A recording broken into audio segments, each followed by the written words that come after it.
Welcome to another Southern California Prep Insider Football Podcast. Tommy Moore, Shotgun Spradling here. Ready to talk about a huge week of football. We've also got reports from Norco, reports from Serra Canyon, and reports from Edison. I remembered them all. Shotgun, you proud of me? I almost forgot. No notes. Congratulations on remembering all three of them. We got to stop how we do, or start how we do as always. Now I blow the start and stop. The easy part I can't do. We're going to start as always with our top 10. Shotgun, who's on your top 10? I got a new team in my top 10 this week. We need an alert for that. We need like a jumping into the top 10. Corona Del Mar coming off a win over San Clemente where they rallied to get the win.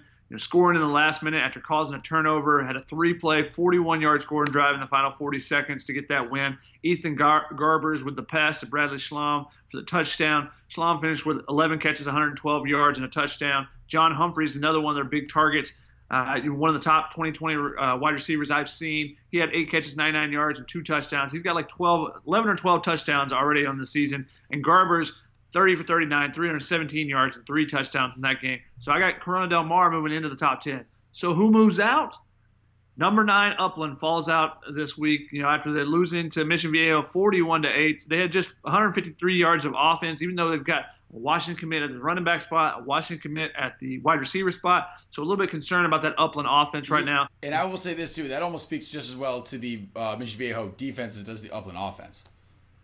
As you take a chug of your water. Oh, no, definitely. Definitely talks about how Mission Viejo, which we'll talk about them in a minute, how good their defense was. Expected that to be a pretty close game. Instead, it became a blowout because that defense has been outstanding so far this season. At number 9, Westlake moves up one spot. They beat Moorpark 34-0.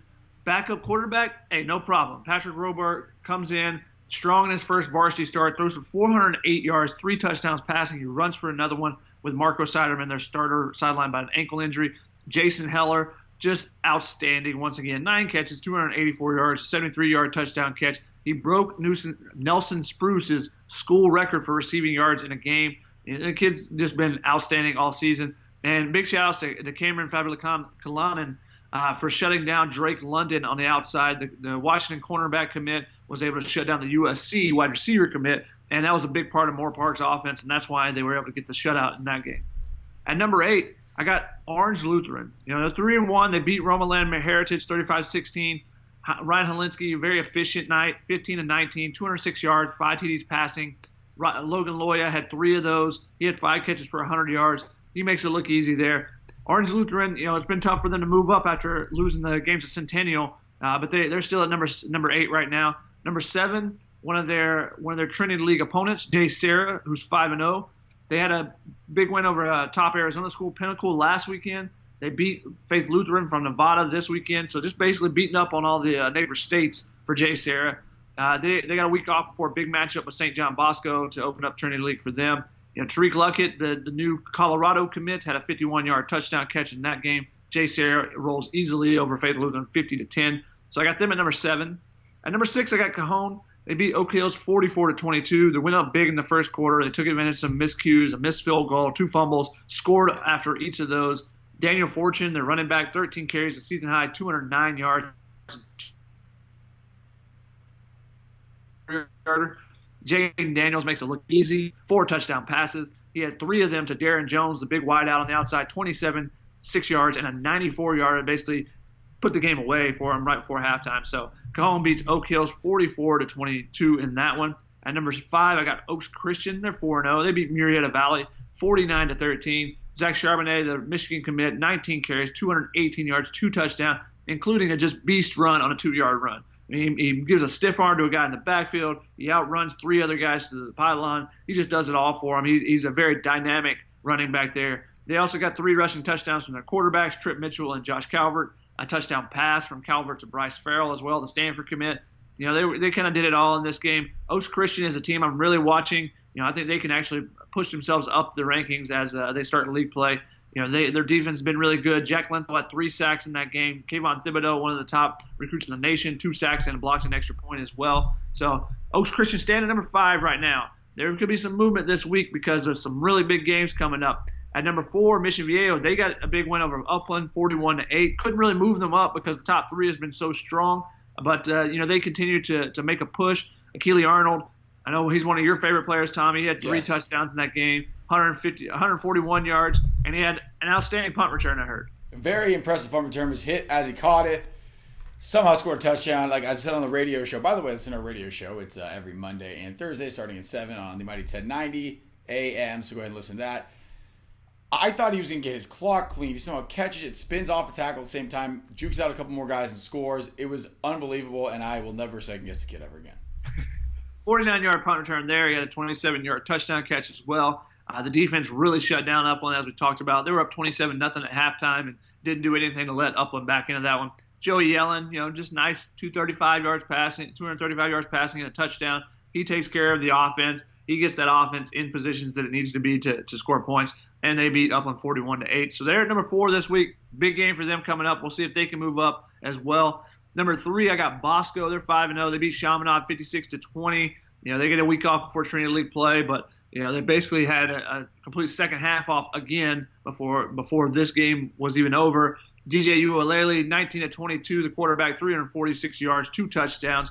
He's barely played in the second half of any of these games, so kind of curious. When he gets to that. He's going to run out of gas just because he's so used to only playing that first 24 minutes of the game. No, he's not going to. He's a beast. They led 42-6 at halftime of this game. Colby Bowman, 6 catches, 111 yards and a touchdown. Jude Wolf, the USC commit, 4 catches, 112 yards and a touchdown, including a 52-yard completion. And George Helani, their running back, he only got 4 carries. He only carried it for 32 yards. We had 3 touchdowns, so we got to mention him as well. They did get called for 21 penalties for 187 yards. So that's a little bit of a concern there. They've got to be able to kind of calm that stuff down as well. Number 2, I got Mater Dei. They had a bye. They're going to have a huge matchup this week. We'll see. They won't be number 2 next week. I promise you that. They'll be somewhere else next week. Whether it's up, down, they're not going to be number 2. And then number 1, I got Centennial. They're 4-0. They beat Valley View 77-7. They only had a pass for 94 yards in the game, but they had a 63-point first half. So you don't need to pass when you run the ball that well. Thomas Kinslaw led the offensive ground attack, 10 carries, 127 yards, and 2 touchdowns. He was one of 5 guys to score on the ground for them. Samaje Bonner and Jonathan Hoskins each had interceptions in that game as well. So the defense continues to play really well for Centennial, and they're taking care of business. And I still got them at number 1, even though no one else agrees with me that Centennial should be number 1 right now. The lone wolf, I guess, in that for the Huskies. Good. I tried with the pun there. It didn't really work. Anyway, the SCPI top 10, a little bit different. We still have Upland in there at number 10. 9 is Westlake. 8 is Cajon. 7 is Orange Lutheran. 6 is J. Serra. 5, Mission Viejo. 4, Oaks Christian.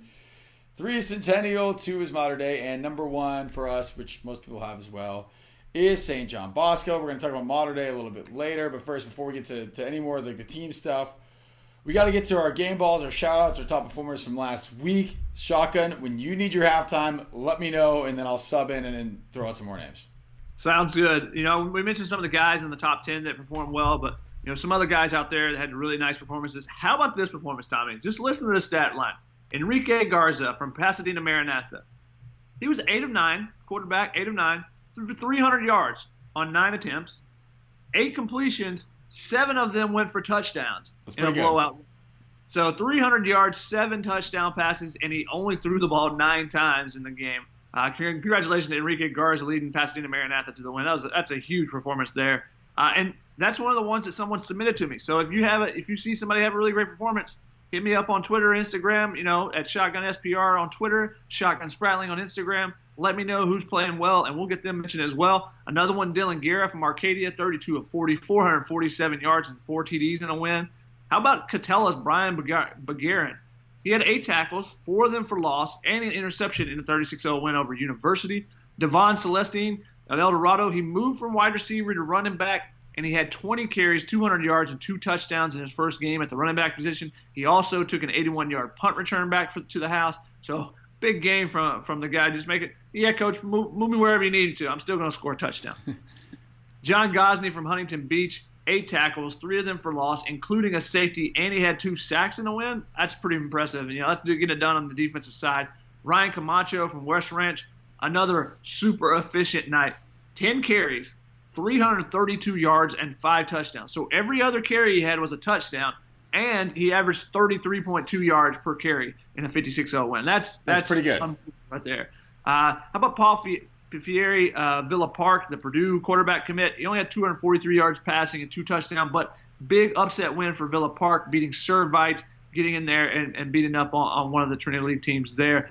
La Habra, they get their first win. They had a super tough schedule, but Ryan Zanelli helps them get that first win, 22-35, 308 yards passing, 3 touchdowns. They also had a couple of touchdowns called back in that game, so he could have had even more yards there. I think they had 18 penalties in that, so they might want to clean that up. Might be why they're off to a slow start a bit. When you're playing those close games, can't be giving up the extra penalties. How about Shamonte Rogers from Savannah? 15 carries, 197 yards, 3 touchdowns. But he also did on the other side. I know Tommy loves those two-way guys. Yes. He had 9th sack of the season on the defensive side, so he's been a guy that does it all for him. And another guy doing it on both sides, Santa Ana quarterback Julian Gomez. He accounted for 5 TDs on the offensive side. I think he threw for 3, rushed for 2. He also had a sack and 2 fumble recoveries on the defensive side. Tommy, that's your type of guy. Guys never coming off the field. Love it. Who you got over there? I'm starting with Anthony Munoz from Western. He had 335 passing yards and 6 touchdowns. Heck of a day for him. I want to give this a little Chadwick offensive line because it's not really fair to give it to the running backs here because there's 2 of them. Orion Hamlin for Chadwick, 287 rushing yards, 3 touchdowns, and his teammate Zach Goodman, 191 rushing yards and touchdowns. So you do the math there. Add that together. That's over 400 yards rushing and 4 rushing touchdowns. That's got to be for the line, I think. Yeah, the offensive line. You got to give those. The big uglies got to get some credit every once in a while, right? Whittier, you were talking about an efficient day. Jonathan Arsenio, 7 carries, 270 yards, and 3 touchdowns. So pretty good. We love the guys that have the efficient nights. Don't need to give me the ball a ton of times, coach. I'll just take care of it. Just give it to me a few times, and I'll take it to the house. And here comes a more ridiculous game. Devon Booth from El Monte, 11 carries, 331 yards, 6 touchdowns, and 5-point touchdown field goal kicks. Love it. Guys, scoring the touchdown and the lines up a kicker. So you got to be tired of trying to line up for kicking after scoring what was probably like a 90-yard touchdown because he was averaging 30 yards a carry. Next, I've got Emerson Aldina from Sagerstrom with 3 sacks. It's always a good game. And then Fidel Cabral from Bishop Amat. Bishop Amat, the only team to beat Mater Dei so far this season with 13 total tackles in their win over Cathedral. So congratulations to Bishop Amat. Great win. Yeah, beat Mater Dei. Hey, you know what? It counts, right? Technically, yes. They won on a forfeit. If you do not know. 2-0. They won 2-0 in that game. Yep. Now we got to go out to our field reporter. Wait, I still got some other guys. Oh, I'm sorry. I forgot we were on halftime. You know I don't have just. Well, yeah. Short... I mean, you were doing so well. I thought we were doing running clock in the second half. So I'm sorry. Yeah, but keep going. How about Yorba Linda's duo? Keaton had 26 carries, 221 yards, and 2 touchdowns. And Ricky Lane on the other side, a 99-yard interception return for a touchdown. Also had an 86-yard touchdown catch. So, doing an offense and defense there. We love those guys. Mario Martinez has Reseda now as 5-0 with their quarterback leading the way here. 1 touchdown passing, 2 yards, 2 touchdowns rushing. Also a 99-yard interception return for a touchdown. Loving these two-way guys. Doing it on both sides for their teams. Nasir Marshall for Heritage Christian, 25 carries, 223 yards rushing. He had 22 yards receiving as well, 2 touchdowns. Mason White, 11 carries for Birmingham, 11 carries, 152 yards, 3 touchdowns. Also had a 52-yard fumble forced, recovered, and returned for a touchdown. Does it all on both sides. Ty McCullough from Rancho Verde, 10 catches, 164 yards, and 2 touchdowns. How about Keo McChesney of Yucaipa, 16-19, 312 yards passing, 3 touchdowns. How about Ramona beating Riverside Poly for the first time since 1997? Tommy, I think you were what? You're still in diapers then, right? No, but well, I'm still in diapers, so you can't use that as a barometer of time. But continue. How about Hillcrest scoring 20 points in the fourth quarter to come back? They had been held scoreless through the first three quarters. Scored 20 in the fourth quarter to beat Temescal Canyon 20-15. Isaac Perez with a touchdown catch to go ahead with 17 seconds to go. How about those guys? And then the one guy that I saw last week, before I went out to Texas for the USC Texas game, I went to see Lawndale's Jordan Wilmore. He had 5 touchdowns, even though 2 of them were called back. I think he had like 8 carries. He had 160-something yards. So big props to the USC running back commit there, Jordan Wilmore with a big game. And he only had 1 carry in the second half. It's always a good night when you're like, okay, coach, I'll give you 1 play in the second half. That's it. Yeah, okay, I'll take it to the house. Yeah, I'll take the shoulder pads off before that. Yeah. Are we good now? Yeah, we're good. All right, we're good. All right, we clean them all out. Again, there's so many good players. It's really hard to just listen. Always it seems to expand. Speaking of good players, good place to play football, we're going to go to Norco now with Jessica Lucero. Thanks, guys. This time around, I was able to speak with head coach Chuck Chastain here at Norco High School. Now, the funny story about Coach Chastain here is that back in 1998, he was the starting quarterback that led Norco High School to the Division V CIF Southern Section title.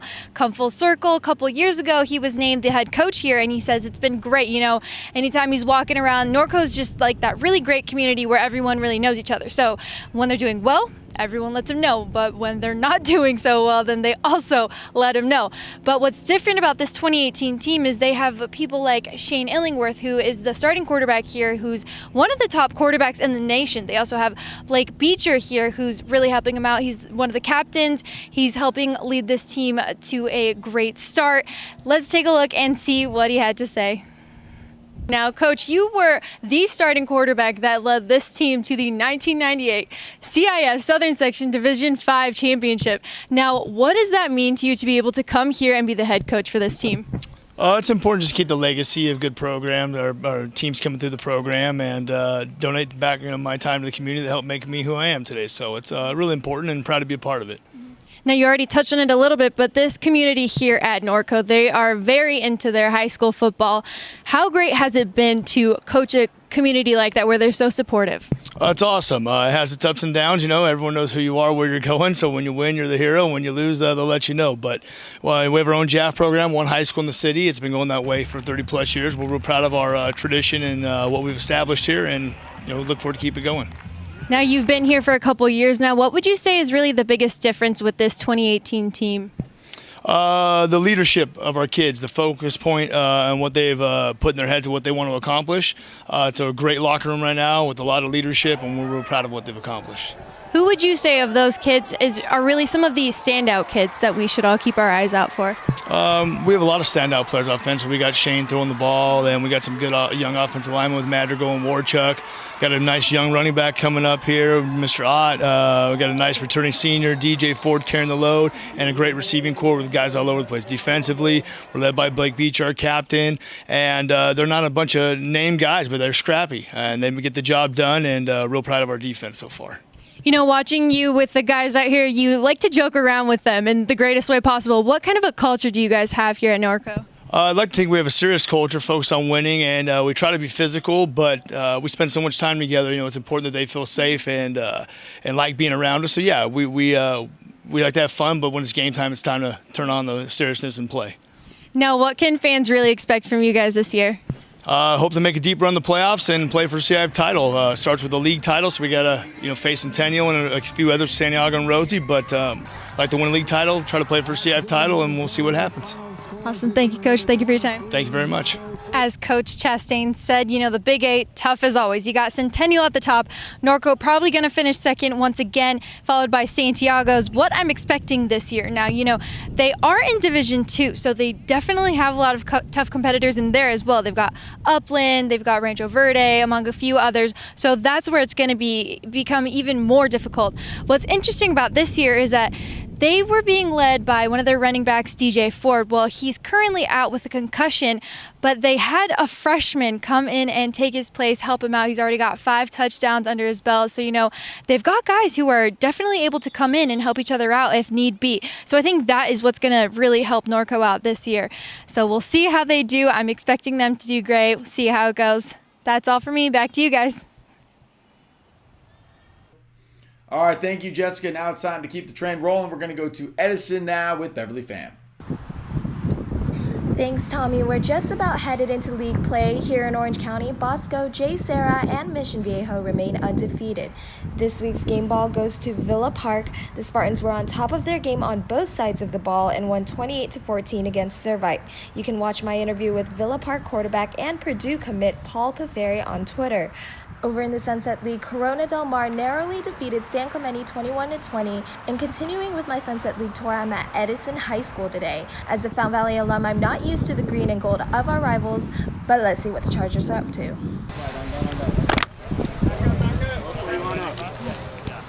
I'm here with Coach Jeff Grady, the first new head coach at Edison since 1986 and the 5th head coach in school history. Thank you so much for being here, Coach. Thank you for having me. You're from this community. You live right across the street from Edison. How does it feel to be coaching at your alma mater? Oh, it's exciting. It's fun to be back. It's fun to be back in the community again. I grew up in Huntington Beach. It's your second season here. How is the team shaping up, and is there anything you do differently? I think we're heading in the right direction. We started off slow. We're starting to hit our stride a little bit now, and we've got some tough opponents coming up, and we got to keep improving each and every week.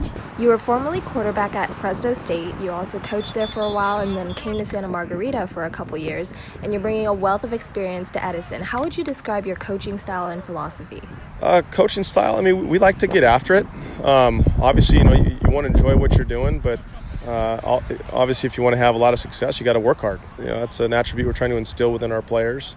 Come to work every day with a great attitude and give great effort, and generally good things happen.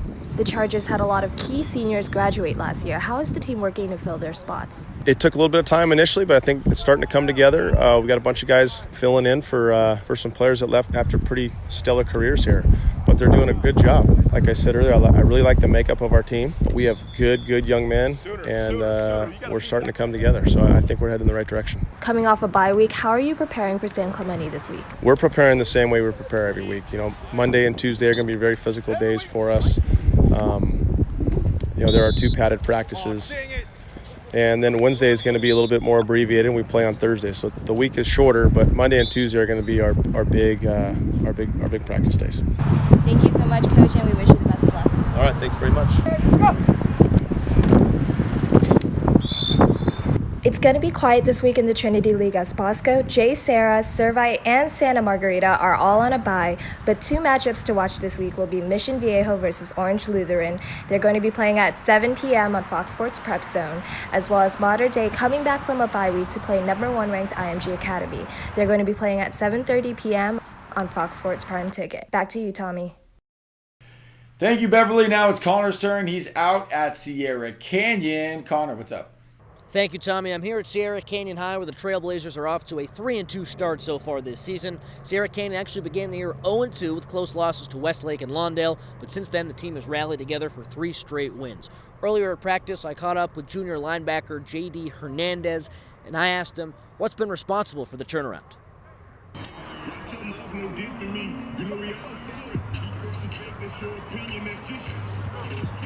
Yeah, we're pretty excited, coming off 3 straight wins. We didn't start the season how we really wanted to, very close wins, a couple plays away from winning games. But, our coaches really pushed us, over these past 3 weeks to really make sure we tune in on our little mistakes that cost us games. And, it's evident, our past 3 weeks that, we've definitely been a better team out there and definitely more disciplined than the other teams. So I definitely got to give it up to the coaches, pushing us and giving everything they got, in us return, giving everything we have and trusting our coaches and trusting each other on the field. So, what was the morale like with this group after the 0-2 start? Games that you were in really close, just couldn't get it done right at the end, and then to win those 3 games, I'm sure you're really happy with that, obviously. But morale back then at the beginning of the season? We were pretty down, but everybody has it inside of them to push through and get through difficult times, and that's exactly what we did. And like I said, with our coaching staff, the way they are and how good they are. We trust in each other and we trust in them, and they constantly push us week in and week out, and made us better and pushed us to getting 3 straight victories. So that game against Grace Brethren was a remarkable performance from you at linebacker, double-digit tackles. You've done that a lot this year. What are your keys to success? How are you doing so well? Just watching a lot of film. One of my biggest idols in the NFL is Luke Kuechly, and I've done a little bit of research on him, and he said he spends 65% of his time in the film room, and that's a huge key, is getting an advantage in the film room, because you can see tendencies, you can learn off of O-linemen, running backs, what their tendencies are, and you learn the coaches' tendencies too, what they like to do on 1st, 2nd, and 3rd down, and that's huge, especially high school level. Too many kids don't do that, and that's where I like to separate myself and make myself that much better. What have you liked from your team so far this season? What do you think Sierra Canyon does well?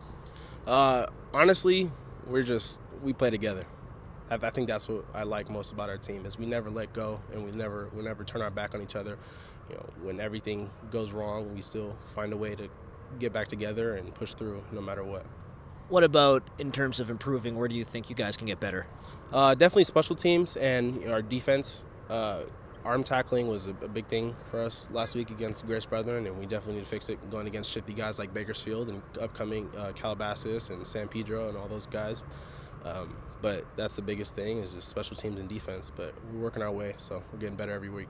You mentioned Bakersfield. You're going to travel up there on Friday. Big travel week for you guys. When you play an away game like that against a really talented team as well, that's a bus ride that just takes forever, and you're sleeping a little bit, and then you eventually get there. How do you wake up and get going for a game like that after a really long week and a really long travel day?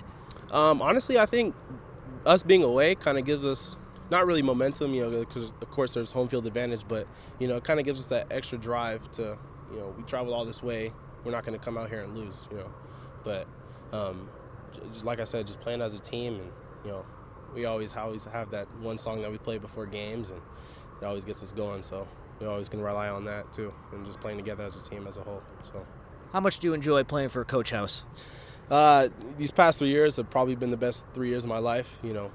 Coming to Serra Canyon was the greatest decision I've ever made up to this point in my life, and being behind a guy like Coach House is, you can never go wrong. So, yeah. I know that Paraclete game for you guys is the one that's circled on the schedule, a rivalry game, the only league game for you. It's coming up in a few weeks, still a few games left to go before that, but I'm sure that game's always in the back of your mind. Can you just talk to me about how important that one is with playoff implications on the line? Man, that game is definitely one that's been on my mind since we lost last year, 21-7, and it's just been in the back of my mind ever since.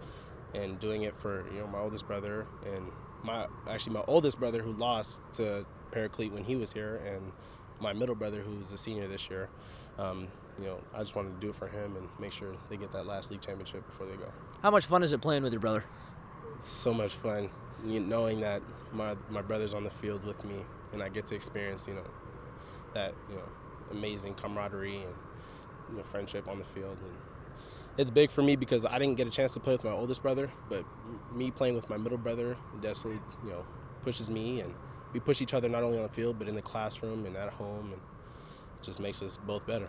JD, last question for you. What are Serra Canyon's team goals, and how do you accomplish those?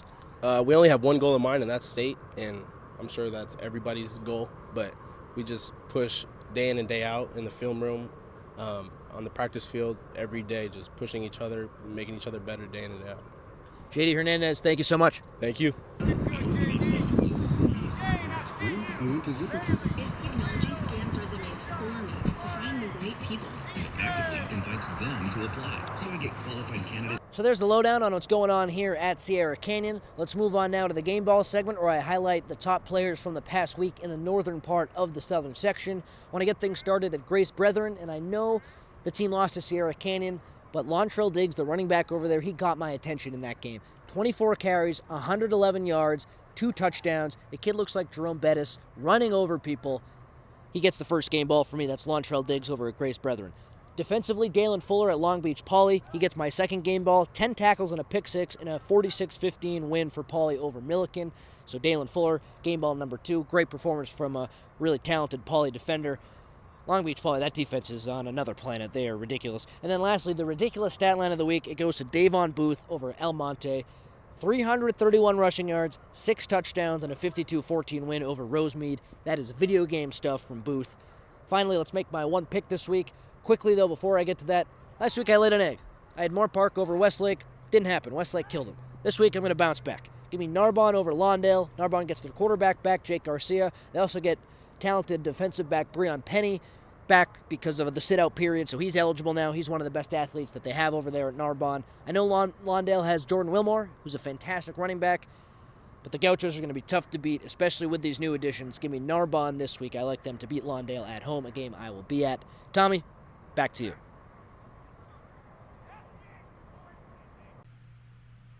Coming back 3-2. All right, Shotgun, those are our field reporters. Those are our team reports. Prediction time. I mean, this is going to be I think, honestly, probably the best slate of games that we've had. It's going to be a great slate of games, and unfortunately, I don't get to go out to a game this week because of the bad Pac-12 scheduling, having a Friday night football game this week, so I have to go there. But I'll be tape recording a lot of these games. I'll be watching this on the Fox Sports Go while I'm on the sideline of a USC game. So you got to keep checking out the Fox Sports Go app. If you're not able to make it out to a game, you do like me, watch it on your phone while you're wherever else you are. That's right. All these games that we're going to pick are all available on that app, starting with a good one. Two schools. Oh, man, I wish I was at this game. But I'm going to another game, which I'm going to be happy to go to, too. Don't worry. It's Mission Viejo at Orange Lutheran. Shocking. What do you think? This could be the game of the weekend if it was any other weekend, or it would be. Not could be, it would be. This is going to be a tremendous battle between two really good teams.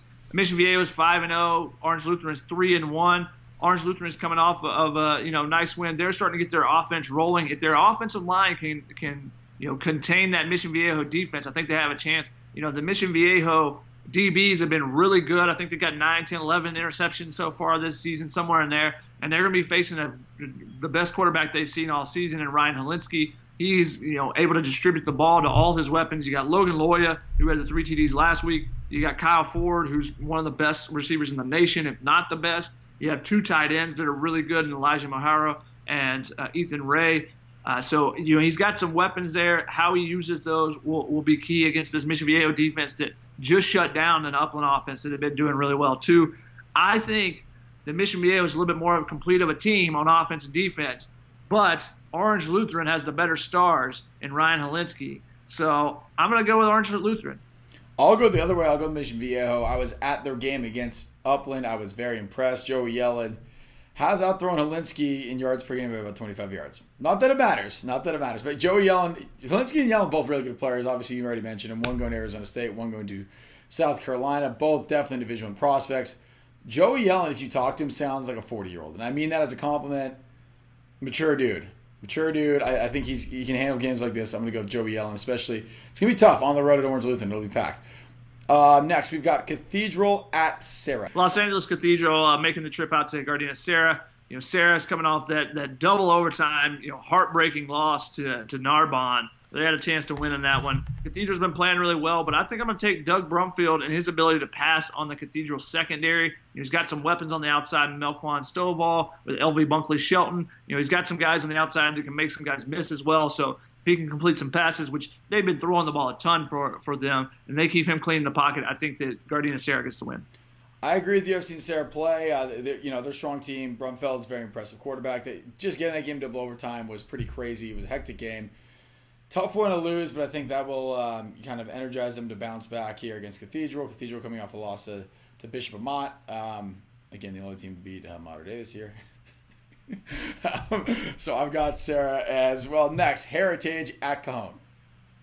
Heritage is coming off a 35-16 loss to Orange Lutheran, and it's not going to get any easier. They're going to face another dynamic offense in Cajon, and I think Cajon's probably going to put up 50 in this game. Yeah, Jaden Daniels, I've seen him play so far this year. If there's not at all times one person between him and the end zone, it's a touchdown. Which is scary from a quarterback, but if he gets, even if he's 50 yards away, if it turns into a sprint, it's a touchdown. He's got a big arm too. He's got a receiver who's 6'8". It is a very difficult offense to stop. I'm going to go with Cajon. Next, Antelope Valley traveling to Highland. Antelope Valley, this is a matchup of 4-0 teams. Antelope Valley has Jermaine Marshall. He's averaging 179 yards rushing for them. Highland's running for over 200 yards a game as well. They're scoring around 40 points. They do it a little bit different way. They've got multiple running backs that they use there. I think I'm going to take Antelope Valley, though. They usually have some really good athletes out there. Dylan Hall coming out the edge could be an impact player for them. And I've heard rumors about them picking up a potential big-time guy, too, that transferred in. I'm not sure where that stands, so we're not say who it is or what exactly it is. But if someone's made eligible, they could change the dynamic of the game as well. I'm going to go with them as well. Jermaine Marshall, you mentioned him. He's also averaging 11 yards a carry, which is very scary for opponents, so I'm going to take Antelope Valley. The last game. This might be the most highly anticipated high school football game that I can remember. That's probably a while. Yeah, that's not a championship game or whatever. It is IMG Academy coming from Florida all the way out to the West Coast to take on Mater Dei. It will be the TV game. It starts at 7:30. If you're going to try and get into Santa Ana Stadium, I highly suggest you get there very, very early because it will be packed to capacity. I will be shocked if it isn't standing room only for this game. Shotgun, help us try and break this down because it's a lot to take in. Yeah, and if you haven't got your tickets already, you should try to get them online as now. IMG Academy comes in with a 39-game win streak. Mater Dei has won 19 straight on the field. Has won 19 straight. On the field. It's going to be a great matchup. IMG, I think, is ranked number 1. Mater Dei is in the top 10 as well in the national rankings. IMG Academy comes in with a ton of talent. You know, they're one of the few teams that can match the number of Division I prospects that Mater Dei has.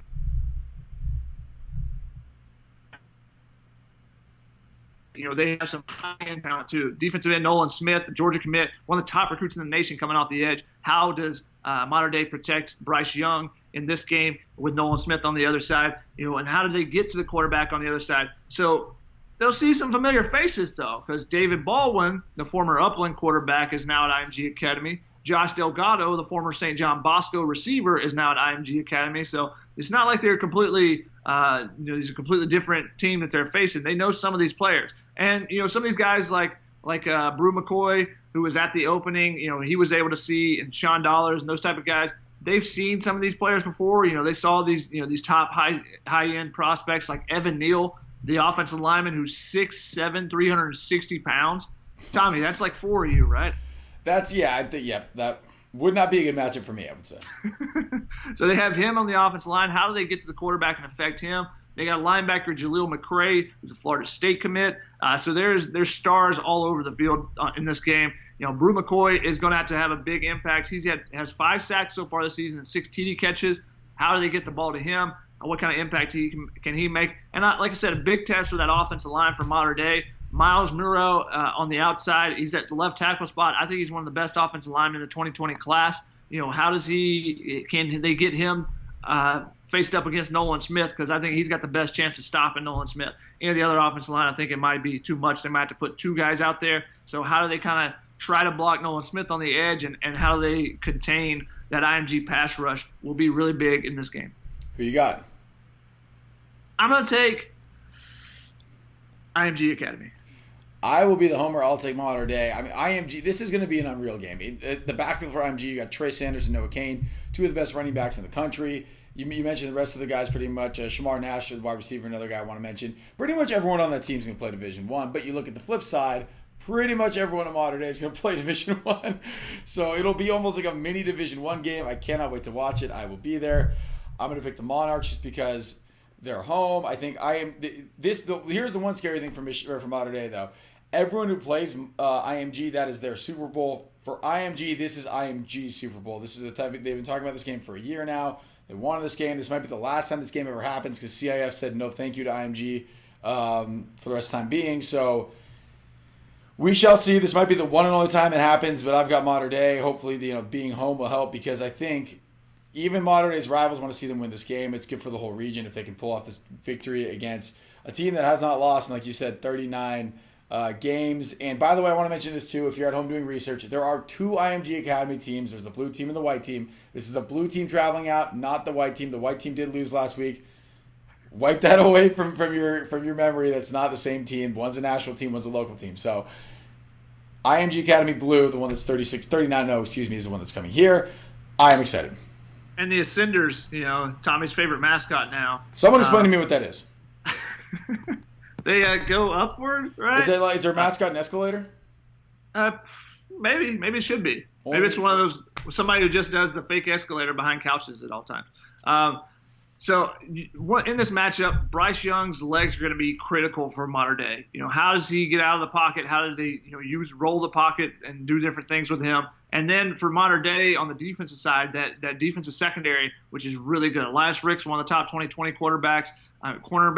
You got Jeremiah Cradell, the Oregon commit at safety. How do they contain? How much do they use Jeremiah Cradell in the box against those running backs that IMG has? And can Mater Dei's defense slow down that rushing attack of IMG? I think those will be kind of some of the keys for this game. I want Mater Dei to win because you want the Southern section to show out and prove themselves, but a lot of talent on that other side too. So this is going to be one of the best matchups of just pure talent of Division I prospects that you'll see at the high school level. All right, that is all the time we have for right now. I am Tom Morris. He's Shotgun Spratling. We'll see you next week.